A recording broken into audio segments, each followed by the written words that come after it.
Bonsoir Christelle. Tom. Alors nous arrivons au 86e SITREP, nous sommes le 14 avril 2018 et la situation se dégrade très rapidement dans le Donbass et on pourrait se dire, parce qu'on a eu déjà cette réflexion-là plusieurs fois, comme la situation dans le Donbass est très souvent couplée à celle qui se produit en Syrie, sur bien des aspects d'ailleurs, hein. On voit bien évidemment à cause des bombardements des trois pays occidentaux contre la Syrie qu'on a une espèce de parallèle, hein, d'une situation qui se développe également dans le Donbass. Dans le Donbass en parallèle avec la Syrie, hein, d'ailleurs on l'a vu, hein, la courbe des bombardements a quasiment suivi la montée de tension avec les menaces américaines, puis françaises et britanniques de frappe contre la Syrie. Là, suite aux frappes qui ont eu lieu, on voit encore, on est déjà à plus d'une dizaine de violations aujourd'hui, voire même une douzaine déjà à l'heure où je parle. Durant la semaine écoulée, en tout cas, l'armée ukrainienne a violé le cessez-le-feu en République populaire de Donetsk à 182 reprises. Donc là, on est à 2 tiers de plus que la semaine dernière. On est presque au double. Durant lesquels elle a tiré quand même 20 obus d'artillerie de 152 mm. Donc là, on a vu le retour de l'artillerie de 152. Qui avait pu être utilisé depuis un bon moment quand même. 35 obus d'artillerie de 122 mm, 376 obus de mortier de 120 mm et 267 obus de mortier de 82 mm. Je rappelle, la semaine dernière, on était à 120 obus de mortier, compris entre 82 et 120 mm. Ça donne quand même une petite idée.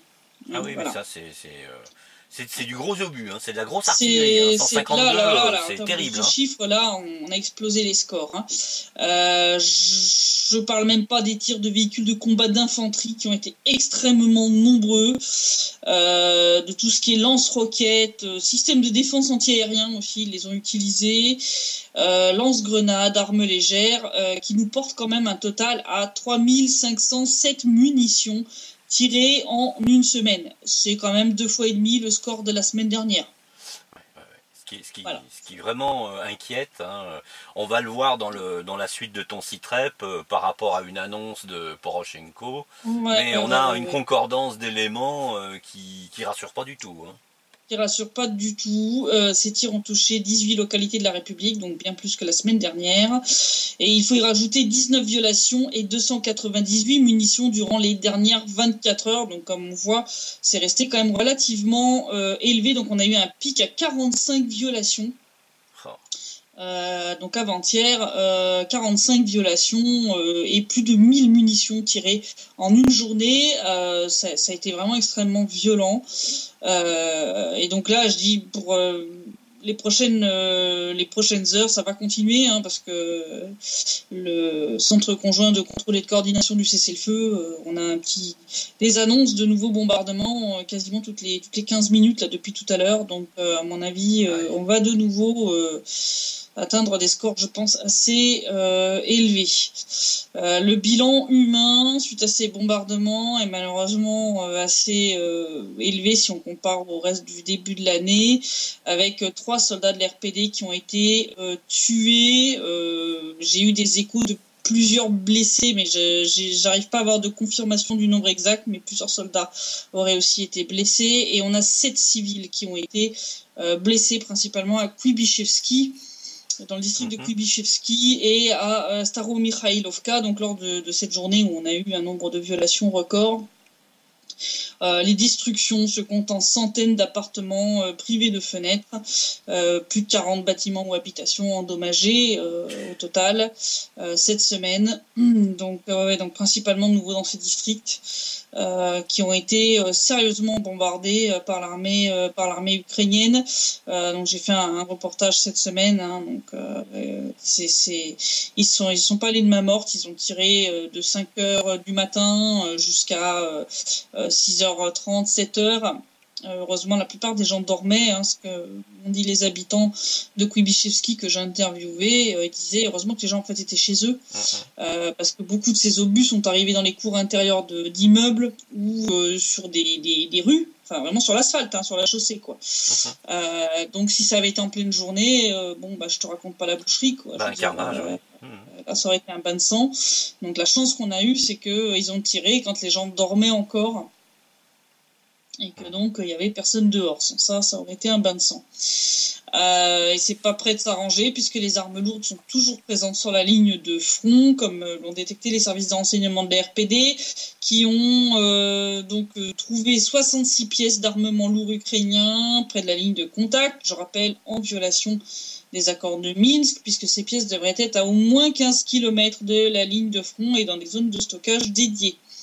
Donc voici les pièces qui ont été détectées cette semaine. 18 obusiers automoteurs AK 752 mm, 6 obusiers tractés MSTAB de 152 mm, 21 obusiers automoteurs Gvozdika de 122 mm, 3 canons anti-chars Rapira de 100 mm, 4 systèmes de missiles antiaériens Streladis et 13 chars d'assaut T-64 et T-72.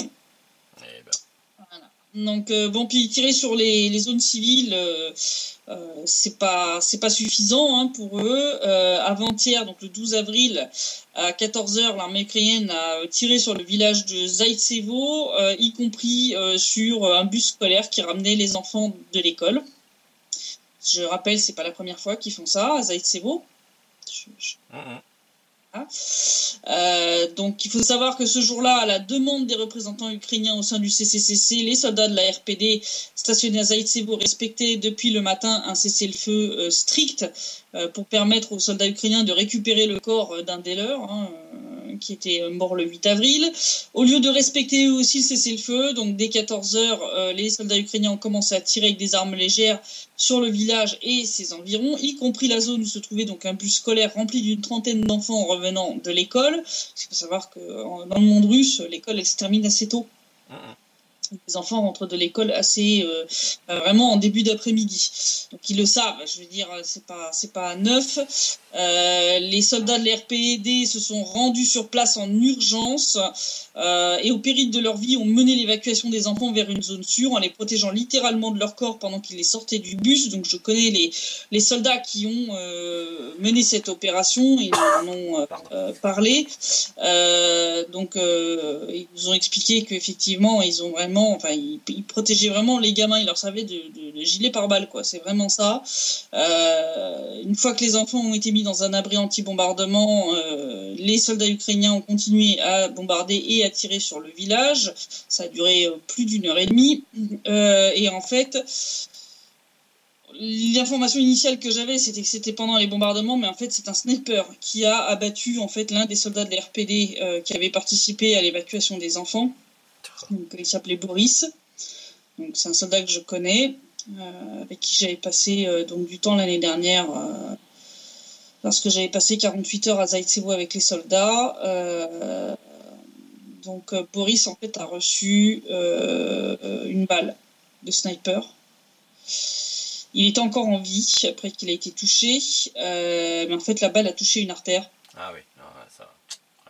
Et en fait, le temps que les gars l'emmènent au poste de secours, il s'est vidé de son sang. Donc en fait, ils ont rien pu faire pour le sauver. Bon, voilà quoi. Ça en dit long quand même. On a les mêmes salopards en face que les Syriens avaient les terroristes. Les terroristes, voilà. Donc, même sponsor, même méthode qui demandent un pourrie. cessez-le-feu pour évacuer le corps d'un des leurs. Et puis après, ils tirent sur les nôtres à coups de sniper. Je pense qu'au bout d'un moment, faudra pas je pense que ça va se terminer que les demandes de ce genre-là, ils vont finir par se prendre des refus. Si c'est pour faire ce genre de truc, quoi. Donc, on vous dira non, puis vous vous démerderez pour aller récupérer vos cadavres, quoi. C'est assez perfide, c'est vraiment perfide. C'est immonde, c'est vraiment immonde, et on a un soldat, un gars qui était vraiment un gars bien en plus, qui est mort. C'est... Donc voilà. Donc Boris qui a laissé sa vie pour protéger Zaïtsevo et entre autres les enfants. Et, moi, ça me met vraiment assez en colère quand même. Hein. Ah ben oui, il y a de quoi, oui. Donc, on attend toujours la réaction de la France et de l'Allemagne. Hein. Au lieu de jacter sur les soi-disant preuves d'attaque chimique sur la commode en Syrie, je vous attends toujours quand même en tant que garant des accords de Minsk sur ce genre de choses quand même. C'est-à-dire ils peuvent pas faire tout, ils peuvent, enfin pour l'Allemagne je sais pas, mais en tout cas pour la France, tu comprends, il faut quand même que l'emploi du temps est difficile, hein, il faut qu'ils aillent bombarder la Syrie, tout ça, ça prend du temps, hein, c'est immonde, c'est immonde, moi j'ai honte, hein, vraiment de ces gens. Non mais t'es pas le seul, moi franchement je suis à deux doigts de demander le retrait de ma nationalité française, tu vois, je préfère encore être apatride que... Ouais. Que de continuer à posséder la nationalité d'un pays qui fait ce que fait la France. Hein, parce que pour jacasser sur des soi-disant attaques chimiques inexistantes, dont il a été prouvé que c'est des fakes montés de toutes pièces, je renvoie à nos auditeurs il y a des jolies vidéos qui circulent. Hein. Il y a des Voilà, la vidéo avec les deux hommes là qui travaillaient dans l'hôpital, où a été filmé ce délire des casques blancs qui ont débarqué en foutant la panique, en racontant à tout le monde qu'ils avaient eu une attaque chimique, qui se sont mis à arroser tout le monde en foutant la panique dans l'hôpital. Je veux dire, c'est n'importe quoi. Par contre, j'attends toujours que Macron condamne les actes de l'armée ukrainienne, hein, quand ils tirent sur des bus scolaires. Ça, par contre, c'est pas une ligne rouge. Quand l'Arabie Saoudite bombarde et tue des enfants yéménites, c'est pas une ligne rouge. Non, Emmanuel Macron, enfin, s'il te plaît, dégage, ou ferme ta gueule définitivement, parce que vraiment, je vais devenir extrêmement vulgaire. Tu n'es pas mon président, ça c'est clair.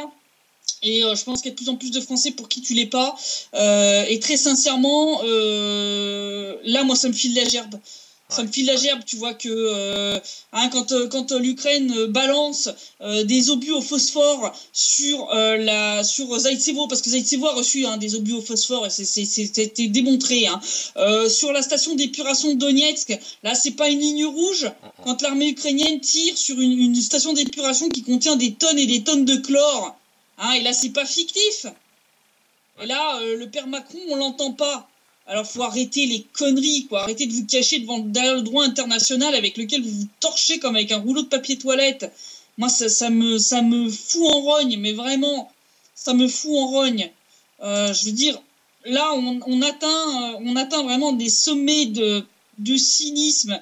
C'est gerbant, d'ignominie, c'est gerbant. Moi, je comprends pas comment ces gens-là arrivent à se regarder dans le miroir le matin. Moi, ça, c'est vraiment un truc, ça me dépasse. Ils font des lignes ils font des lignes sur la table et puis ils se mettent ça dans le nez. Hein. Moi, je vois que ça. Je sais pas ce qu'ils foutent dedans, mais enfin qu'ils se fassent une overdose, ça épargnera bien des vies, et puis ça évitera d'avoir des trous du cul en guise de dirigeants de pays, parce que là vraiment il n'y a pas d'autre terme. On vient de ce que me disait Xavier Moreau, qui a été interviewé par Russia Today, la France vient de s'humilier publiquement sur la scène internationale. Là, c'est bon. Là, je veux dire, là, on vient de montrer que la France est totalement soumise aux États-Unis et au diktat américain. Je veux dire, même l'Allemagne, hein, qui est un bon toutou, je veux dire, a refusé d'y aller, quoi. Ouais. Donc, je pense que ça veut tout dire. En tout cas, face à la détérioration de la situation ici dans le Donbass, donc le chef de l'RPD, Alexandre Zakharchenko, a ordonné de mener des exercices militaires avec les réservistes de la République, hein, pour permettre de faire face à la menace le cas échéant. Donc des ordres ont été donnés pour coordonner le travail des commissariats militaires avec les villes et les districts. On en profitait pour rappeler aux employeurs, qu'ils soient privés ou publics, des réservistes, qui doivent garantir le maintien de l'emploi et le salaire de leurs employés pendant qu'ils participent à ces exercices. Le ministère de l'Intérieur assure quant à lui le rassemblement et le transport des réservistes jusqu'au polygone d'entraînement. En tout cas, ce week-end-ci, donc le temps qu'on publie, on en saura plus pour savoir si cette menace se concrétise ou pas. Mais les autorités craignent en fait des énormes provocations demain dimanche, parce qu'en fait c'est le dimanche durant lequel ont lieu les commémorations des défunts. D'accord. Donc en fait, les gens vont se rendre en masse dans les cimetières, en fait, sur les tombes de leurs proches pour leur rendre hommage, déposer des fleurs. Il y a aussi tout un petit repas rituel aussi qui se fait à côté de la tombe. Donc le ministère de l'Intérieur de la RPD a recommandé aux habitants d'éviter de se rendre dans 42 cimetières qui sont proches de la ligne de front pour éviter d'offrir aux soldats ukrainiens des cibles de choix pour commettre un bain de sang. Donc j'espère que les gens vont suivre le conseil et que surtout les soldats ukrainiens se retiendront pour une fois de commettre une énième saloperie, parce qu'alors là, vraiment... Alors, par contre, là, on peut toujours espérer. J'ai un peu de mal à être optimiste. Oui, je suis assez en tout cas, au sein de l'armée ukrainienne, la situation ne s'arrange pas. Le quartier général a dû envoyer la police militaire remettre de l'ordre dans certaines unités, comme la 24e brigade, à cause de l'augmentation des crimes contre les civils, mais aussi des affrontements entre soldats.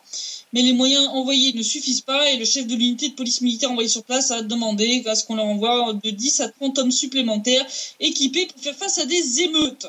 Voilà, donc la raison en fait c'est la désobéissance croissante des soldats suite au bombardement du cimetière de Zaïtsevo dans la nuit du 28 mars, on en avait parlé. Ce tir d'artillerie en fait a été mené par des soldats des forces armées ukrainiennes qui étaient sous et qui viennent bien sûr de l'ouest de l'Ukraine. Je rappelle berceau de ceux qui ont des crampes au bras droit, à force de le tendre bien droit. Les néo-nazis ukrainiens, leurs camarades qui eux viennent de l'est du pays, puisqu'il y a aussi des Ukrainiens qui viennent de l'est de l'Ukraine qui sont dans l'armée, ont exigé de leurs camarades de l'Ouest qu'ils cessent de bombarder les civils et les infrastructures. Ils se sont vus accusés d'être des séparatistes par ces Ukrainiens de l'Ouest qui ont tenté de les raisonner, dixit Bassourine. Je ne sais pas trop ce qu'il entendait par là, mais je pense que ça a dû se terminer en baston. Oui. Une semaine plus tard, en fait, l'information avait fait le tour de la brigade et la situation a dégénéré en bagarre générale entre les soldats de l'Ouest et ceux de l'Est de l'Ukraine. Au point de stationnement de la brigade, les soldats n'ont pu être dispersés qu'avec l'intervention de la police militaire, d'unités de la garde nationale, de forces spéciales du SBU. Ils ont dû s'y mettre à autant que ça quand même, pour arriver à les séparer. Ça donne quand même une idée de l'ampleur de la baston. Tu vois, c'était pas 5 mecs contre 5 mecs là. C'est pas bon ça, enfin tant mieux dans un sens, bien évidemment, pour la sécurité des gens du Donbass, mais c'est pas bon pour la cohésion, ça a quelques encablures d'une offensive. Non, parce que là les plus agressifs ont été arrêtés, mais d'après les informations des services de renseignement de l'RPD, de tels conflits sont devenus courants au sein de la majorité des unités des forces armées ukrainiennes, et en fait... ce qu'a dit Bassourine, c'est que l'armée ukrainienne reflète en fait l'état général du pays qui semble au bord d'une nouvelle guerre civile. Donc on voit effectivement des tensions croissantes entre les Ukrainiens de l'Est et les Ukrainiens de l'Ouest, et ça se reflète au sein de l'armée.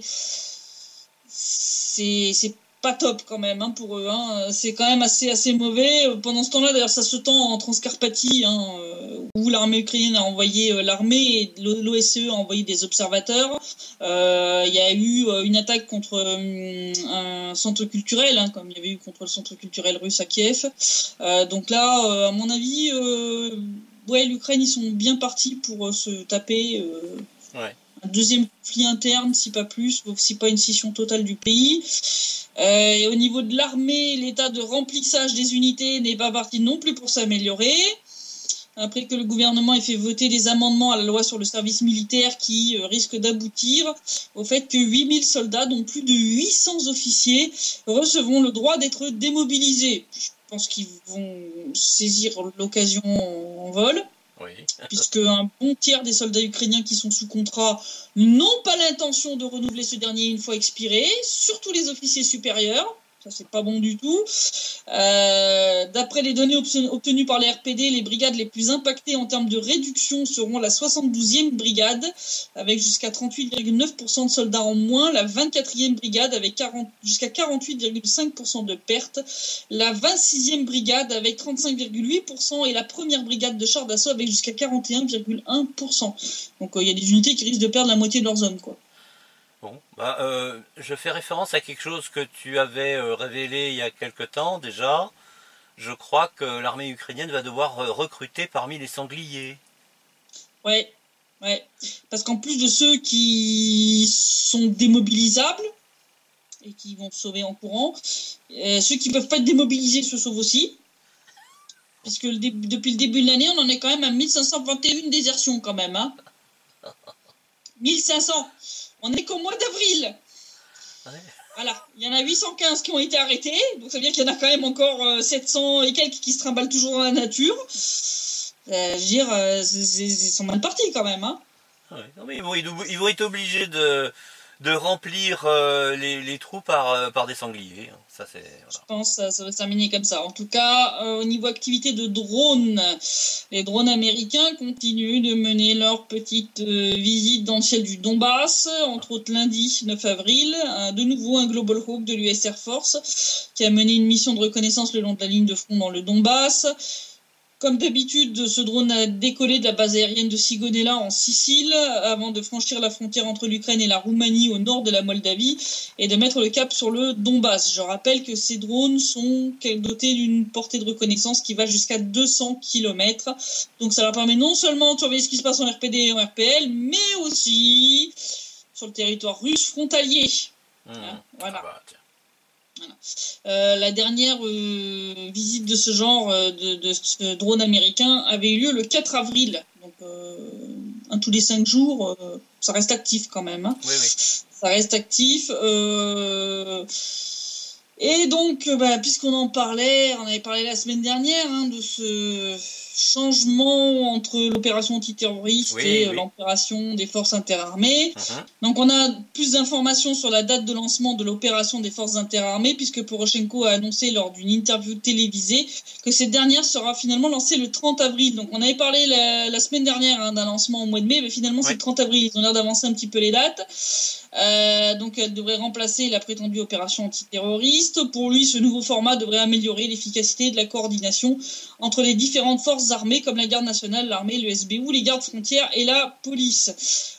Suite à cette annonce, Édouard Bastourine a commenté cette déclaration, disant que l'offensive dans le Donbass commencera dès que la nouvelle opération interarmée sera officiellement lancée.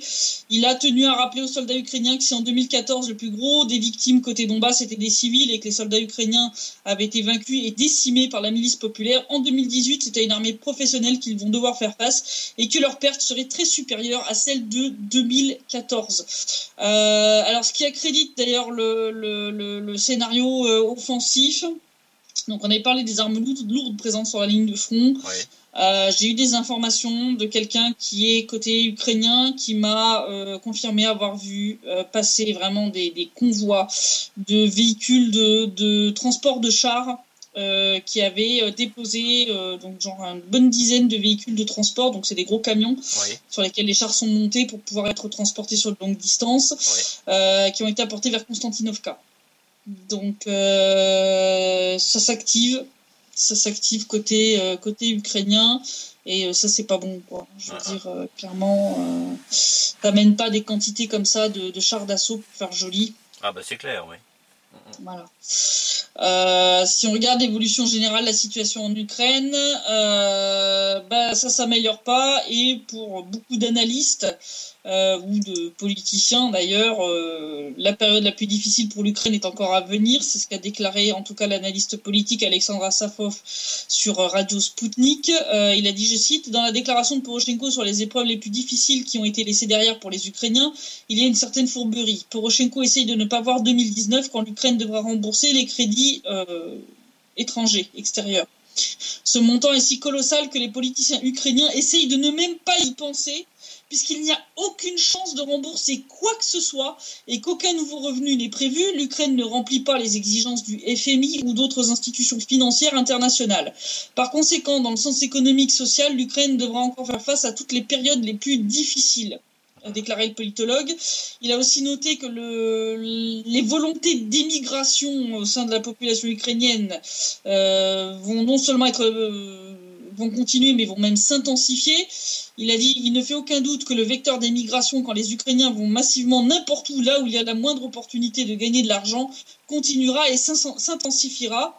Peut-être que pour ceux qui sont partis, les temps difficiles sont restés derrière, mais pour ceux qui sont dans le pays, ces temps sont encore à venir. Même un ex-député de la Verkhovna Rada, Alexei Jouravko, a déclaré dans une interview donnée à Fan que les épreuves à venir pour l'Ukraine seront difficiles et sanglantes. Il a dit, je cite, « Aujourd'hui, l'Ukraine est confrontée à un véritable effondrement économique. Les véritables épreuves pour l'Ukraine ne font que commencer et elles seront lourdes, difficiles et sanglantes. » Donc, même les politiciens ukrainiens disent qu'ils sont dans la merde. Dans le cas de la guerre du gaz, en plus, la mère Merkel, finalement, fait à moitié demi-tour sur le dossier Nord Stream 2. En disant que oui, mais il faut quand même garder l'Ukraine comme truc de transit. Donc ça veut dire qu'elle s'est fait taper dessus sur les doigts par Trump. Bon, chérie, je vais t'expliquer le concept. Si vous prenez pas Nord Stream 2, entre-temps, Force de la Sibérie sera entrée en activité. Alors, Force de la Sibérie, pour ceux qui ne savent pas, c'est un pipeline qui relie la Russie et la Chine. Ah, bah oui. Et dont le but est de fournir du gaz à la Chine. Ouais. Donc, le gaz que vous ne recevrez pas, parce que la Russie est en train d'annuler tous ses contrats avec Naftogaz, y compris pour le transit. Arrêtez de rêver, ça ne sera pas renouvelé. C'est bon, la Russie a assez donné. Elle ne va pas continuer, et comme l'a dit le directeur général de Gazprom, on ne va pas payer les pots cassés de l'effondrement économique ukrainien.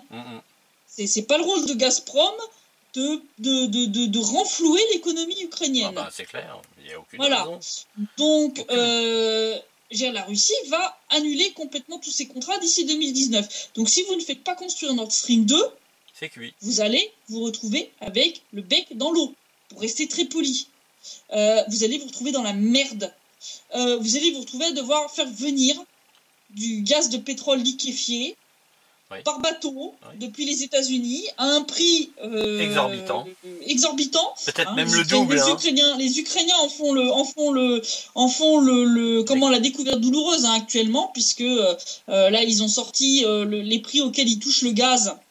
Actuellement, donc soit par rétroversion, soit donc du gaz qu'ils font venir par bateau. Ça leur coûte actuellement 273 €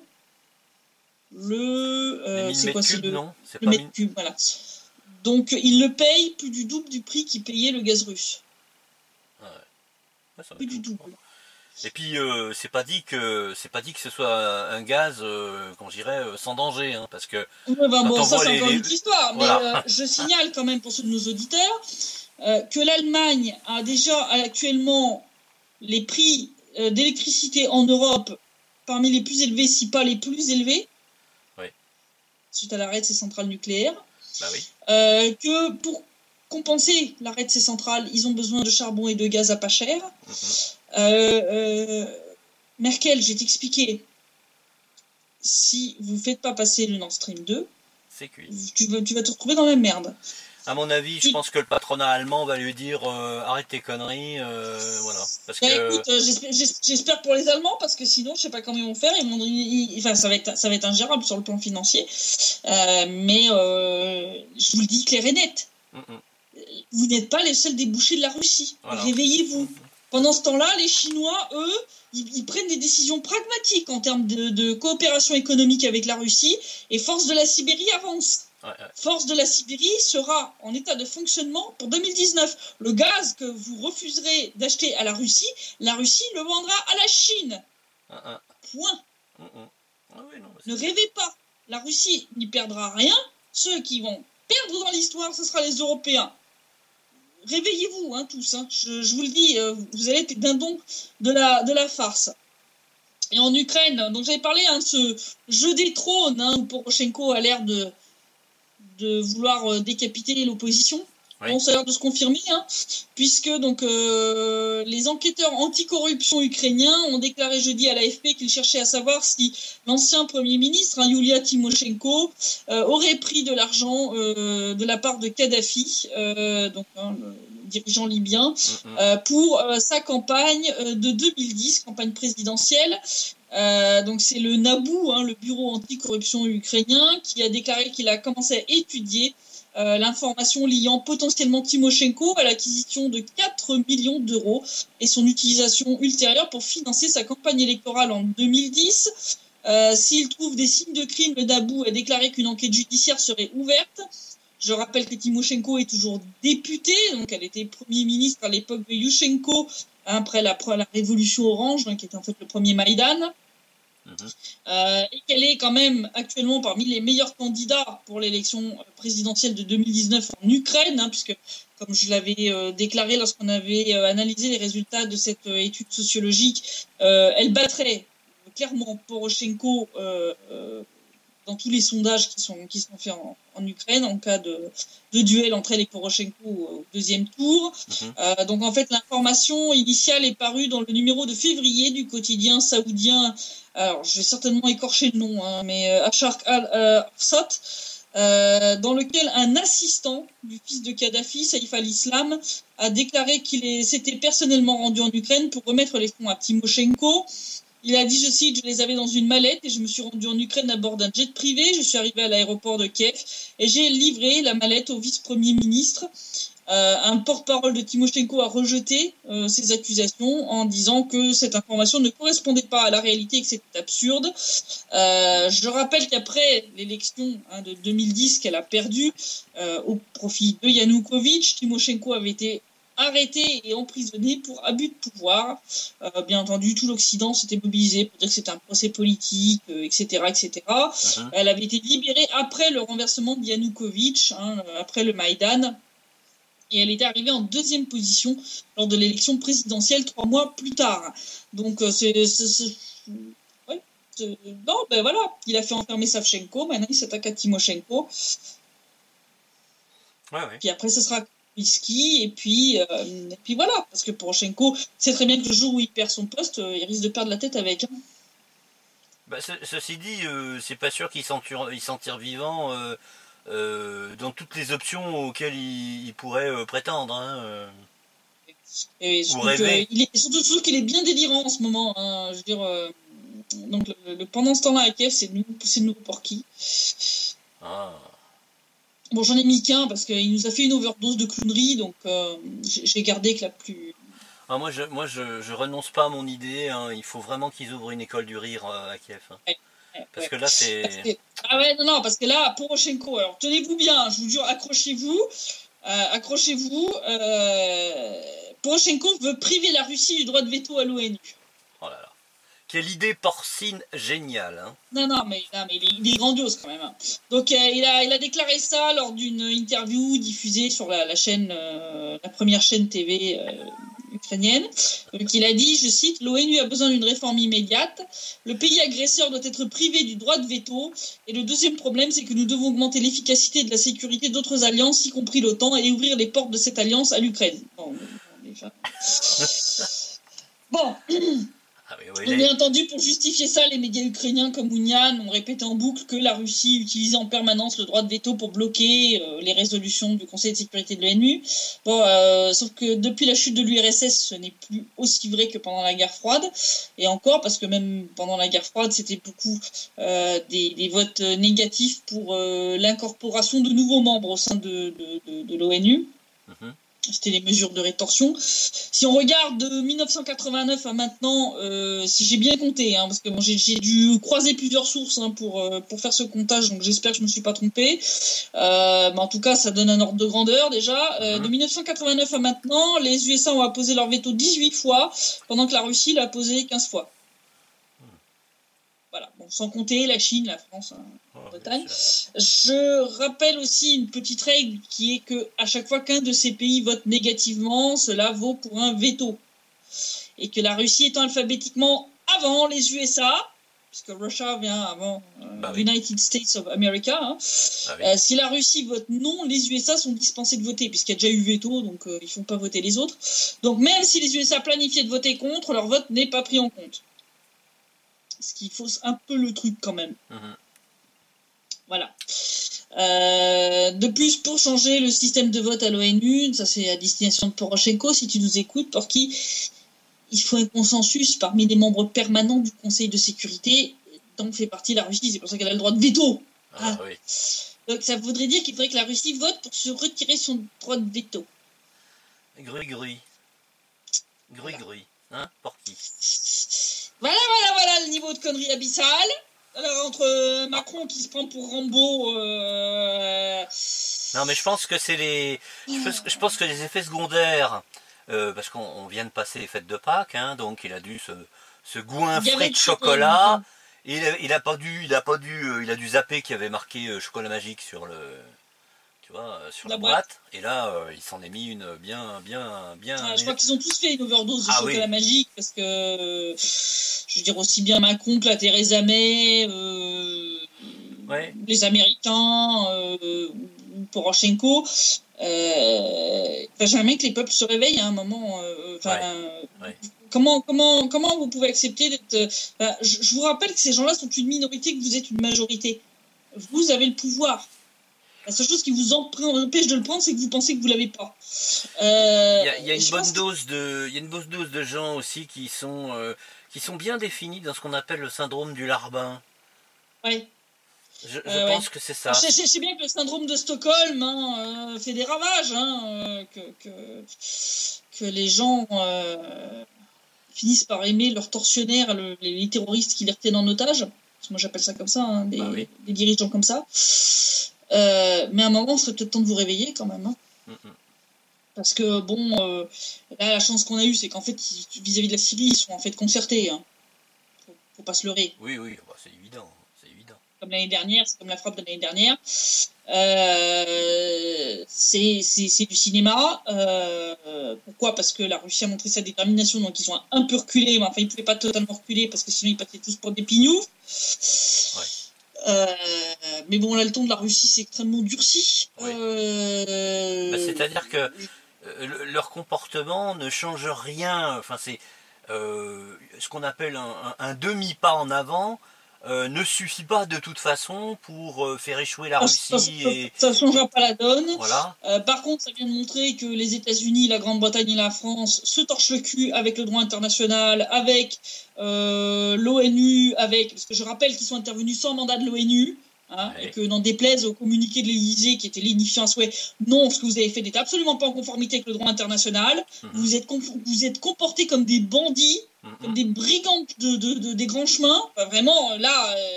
Si tu me permets, il y a un truc aussi.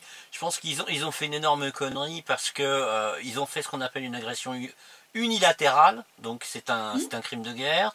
C'est sans déclaration de guerre, évidemment. Sans déclaration de guerre, sans mandat de l'ONU. En plus, justifié par des inepties. Ils ne sont pas en situation de légitime défense. Voilà. Puisqu'il n'y a que 2 cas dans lesquels vous pouvez utiliser la force contre un autre pays. Légitime défense, c'est-à-dire si ce pays vous agresse, en cas de mandat de l'ONU. Voilà. Ces 3 pays n'avaient ni l'un, ni l'autre. Mais pas de déclaration de guerre. Par contre, ce qu'ils ont sur le sol syrien, c'est des bases militaires illégales qui peuvent tout à fait être considérées comme des cibles potentielles légitimes. Donc, alors, moi, ce que j'ai pu passer comme information de la part de certains analystes russophones après ces tirs, ce sont des analystes russophones, c'est pas des officiels, ce sont des gens, des politologues, des choses comme ça, mais j'ai vu passer 2-3 petits posts sur des réseaux sociaux de la part de certains de ces analystes qui disaient, parce que là la Russie est furieuse, elle dit que ça ne resterait pas sans conséquences. Oui, ça c'est officiel.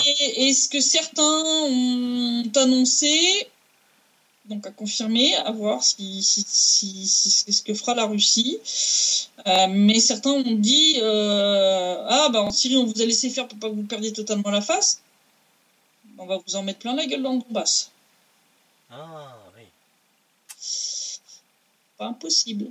Ou alors que la Russie prépare un petit coup de jarnac diplomatique.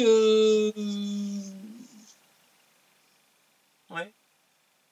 Non mais je vois bien les bases militaires américano-françaises c'est possible. pulvérisées en Syrie. Ils ont trouvé des Britanniques dans la Ghouta orientale quand ils ont fini de tout nettoyer. Des soldats britanniques. Qu'est-ce qu'ils foutent là?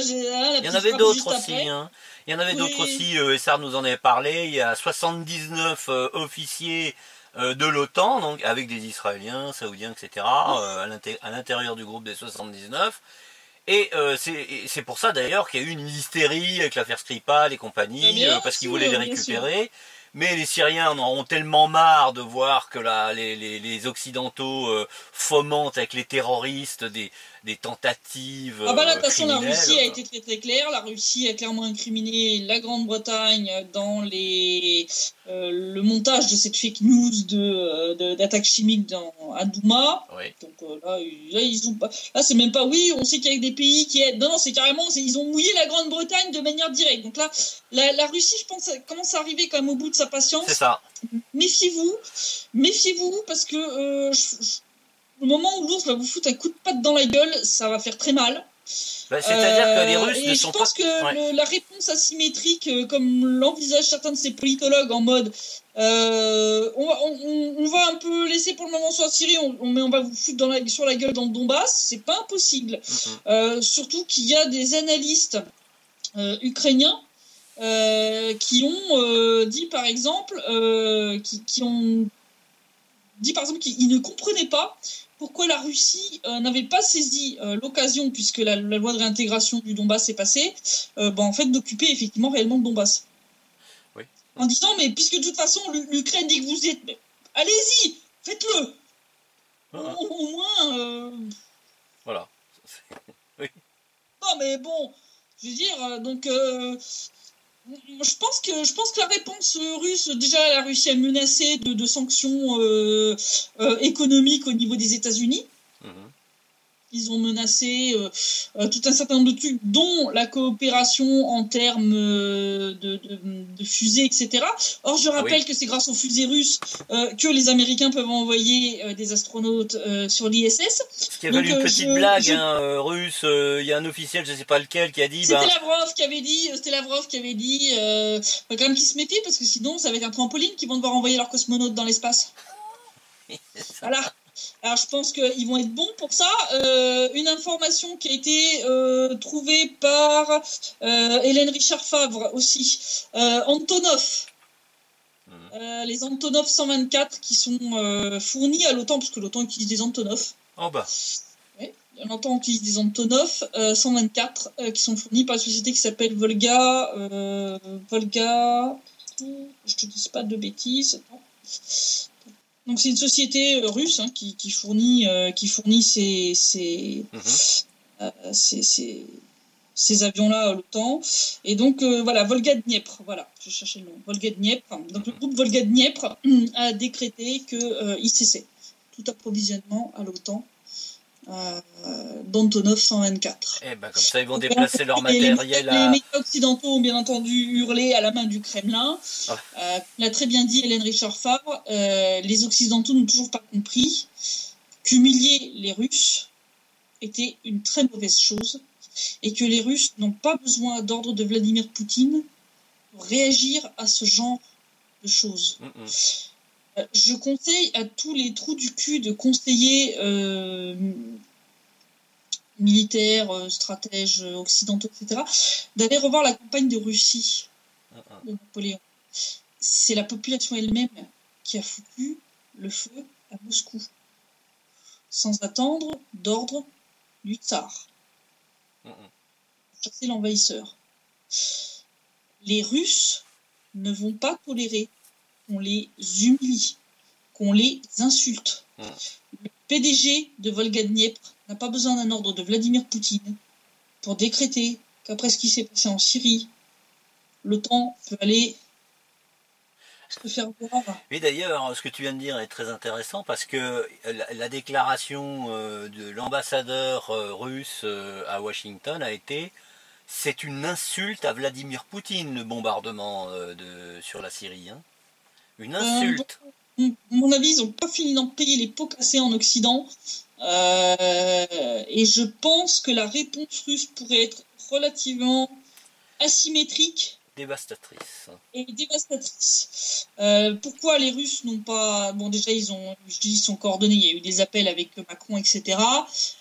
Tous les avions syriens avaient été rapatriés sur les bases russes pour être sûr qu'ils ne seraient pas touchés. D'ailleurs, aucune base russe n'a été visée. La DCA syrienne a admirablement travaillé en éliminant 7 missiles sur 10. Oui. C'est bravo quand même. Hein.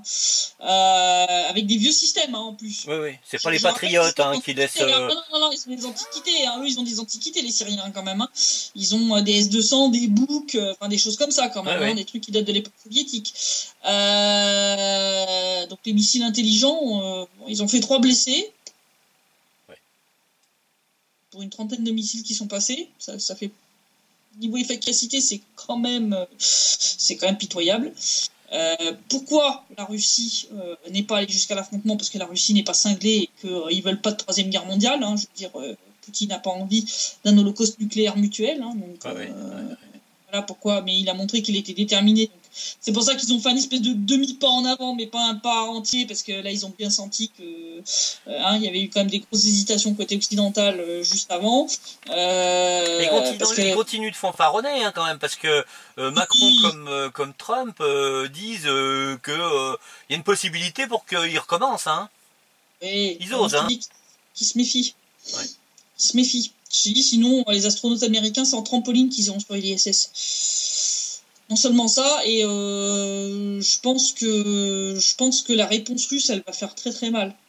Je pense que la réponse russe, ça va faire très très mal. Ils vont taper là où ça fait mal, ils vont taper au porte-monnaie, ils vont voter des sanctions économiques ou des choses comme ça, et je pense que il va y avoir un truc vis-à-vis du Donbass pour bien les faire chier, pour bien les... Ça serait pas impossible. Donc on va voir si ces analystes russes et russophones se trompent ou pas, mais ça aurait rien d'impossible pour moi. Que la Russie se venge pas directement vis-à-vis de la Syrie, vis-à-vis donc par exemple des bases en Syrie, etc. Mais s'occupe peut-être du dossier du Donbass. Réponse peut-être la semaine prochaine, samedi prochain. Peut-être samedi prochain. En tout cas, je pense qu'on va aller vers une augmentation progressive des tirs, ce que j'avais dit la semaine dernière, jusqu'au moment de l'entrée en vigueur de cette cochonnerie d'opération interarmée. Et puis on va voir s'ils arrivent à mener une offensive ou pas. Vu l'état de leur armée, c'est peut-être pas garanti. Il est peut-être même possible qu'il y ait une partie de leur armée qui se barre. Enfin bon, tous les affrontements entre Ukrainiens de l'Ouest et Ukrainiens de l'Est au sein des mêmes unités, c'est quand même pas très très bon. Mais donc situation à suivre. Voilà. J'espère quand même que ils parviendront pas à quoi que ce soit, parce que je veux dire. C'est quand même toujours extrêmement pénible de compter les morts aussi bien chez les civils que chez les soldats, et il y a déjà eu assez de sang versé dans cette guerre, et il est temps que ça s'arrête. Voilà. Donc je te dis à la semaine prochaine. À la semaine prochaine, à samedi prochain, Christelle. Bonne soirée. Au revoir. Ouais.